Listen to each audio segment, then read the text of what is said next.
కొరత లేకుండా కొనాలని కూడా ఈ సందర్భంగా నేను ప్రభుత్వాన్ని డిమాండ్ చేస్తూ ఉన్నాను. అట్లానే మరి పోయిన యాసంగిలో కొన్న వడ్లకు కూడా ఇప్పటి వరకు బోనస్ ఇవ్వనటువంటి పరిస్థితి. మధ్యలో ఒక సీజన్లో ఎగ్గొట్టిండ్రు బోనస్. సో ఇప్పుడు ఎవరైతే సన్న రకాలు పండించిరో వాళ్లకు బోనస్ ఇవ్వాలని చెప్పి కూడా నేను కోరుతా ఉన్నాను. వాస్తవానికైతే కాంగ్రెస్ వాళ్ళు ఏ రకం పండించినా బోనస్ ఇస్తామన్నారు ఎన్నికల ముందు. తర్వాత మాట మార్చి సన్న రకం అంటున్నారు. కాబట్టి కనీసం సన్న రకానికైనా ఇమీడియట్గా బోనస్ ఇవ్వాలని డిమాండ్ చేస్తూ ఉన్నాను. అట్లానే బీడీ కార్మికులకు సంబంధించి మీరు చూస్తున్నారు, ఒక్కొక్కసారి ఒక్కొక్క కంపెనీ ఆడబిడ్డలకు ఇవ్వాల్సినటువంటి జీతంలో దాదాపు 10 రూపాయలు కోసేస్తున్నటువంటి పరిస్థితి. నిన్న మొన్న ఒక కంపెనీ మీద మన వాళ్ళందరూ పెద్ద ఎత్తున ధర్నా చేసిండ్రు. కానీ అది ఒక్క కంపెనీ కాదు, ప్రతి కంపెనీలో కూడా ఇదే పరిస్థితి ఉన్నది. అంతకుముందు వస్తున్నటువంటి పెన్షన్తోనే కొంత బతుకుతున్నారు తప్పితే ఒక్క 20 రోజులకు ఎక్కువ బీడీలో పనిచేసే పరిస్థితి లేదు.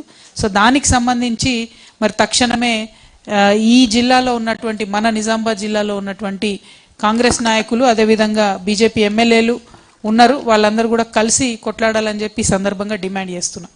ఇక మనకు బీజేపీ ఎంపీ ఉన్నాడు, ఆయన ఉన్నా లేనట్టే లెక్క. అంతకుముందేమో బాగా మాట్లాడేది, మాధవ్ నగర్ బ్రిడ్జ్ ఎందుకైతే లేదు అని తెల్లారు లేస్తే అదే మాట్లాడేది.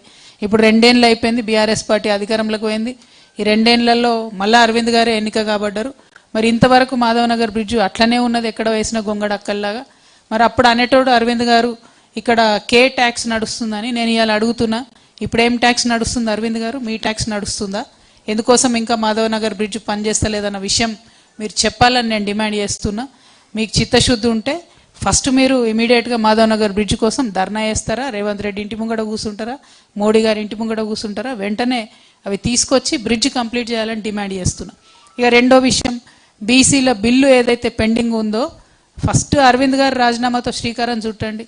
మీరు బీసీలకు మంచి ఆరాధ్య దైవంగా మిగిలిపోతారు.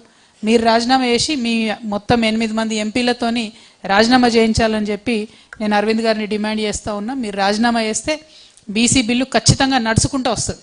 ఇవాళ మోడీ గారిది అక్కడ మైనారిటీ గవర్నమెంట్ నడుస్తుంది. చంద్రబాబు నాయుడు గారి మీద అట్లనే నితీష్ కుమార్ గారి మీద ఆధారపడి ఉన్నటువంటి గవర్నమెంట్. కాబట్టి బీసీలకు న్యాయం జరగాలంటే 42% రిజర్వేషన్ రావాలంటే బీజేపీ ఎంపీలు రాజీనామా చేయాలని నేను మళ్ళొకసారి డిమాండ్ చేస్తూ ఉన్నా. అదేవిధంగా ఇంకొక బీజేపీ ఎంపీ నేను జనం బాట పడుతున్నా అని తెలిసి నిన్న నా మీద నా కుటుంబం మీద ఏదో విమర్శలు చేసినట్టు తెలిసింది. రేపో ఎల్లుండో వాళ్ళవి కూడా చాలా వివరాలు ఉన్నాయి, అవన్నీ కూడా బయట పెడతాం.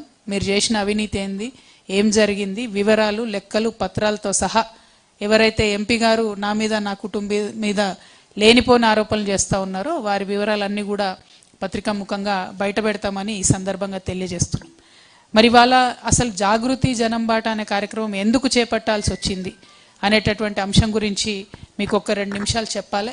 మనం చూసినాం ప్రపంచవ్యాప్తంగా అనేక ఉద్యమాలు జరిగినాయి, కానీ విజయవంతమై విజయాన్ని గమ్యాన్ని ముద్దాడిన ఉద్యమాలు కొన్నే ఉన్నాయి. అట్లా గమ్యాన్ని ముద్దాడిన ఉద్యమాల్లో ఫ్రెంచ్ విప్లవాన్ని మనం చెప్పుకోవచ్చు. స్వేచ్ఛ, స్వాతంత్రం, స్వేచ్ఛ, సమానత్వం, సౌభ్రాతృత్వం అనేటటువంటి నినాదంతో ఆనాడు ఫ్రెంచ్ ఉద్యమం సాగింది. తర్వాత తెలంగాణ ఉద్యమం నీళ్లు, నిధులు, నియామకాలు అనేటటువంటి నినాదంతో సాగింది, గమ్యాన్ని ముద్దాడింది. ఇప్పుడు తెలంగాణ జాగృతి అవకాశం, అధికారం, ఆత్మగౌరవం అనే నినాదంతో సామాజిక తెలంగాణ సాధనకు ముందుకెళ్తా ఉన్నాం.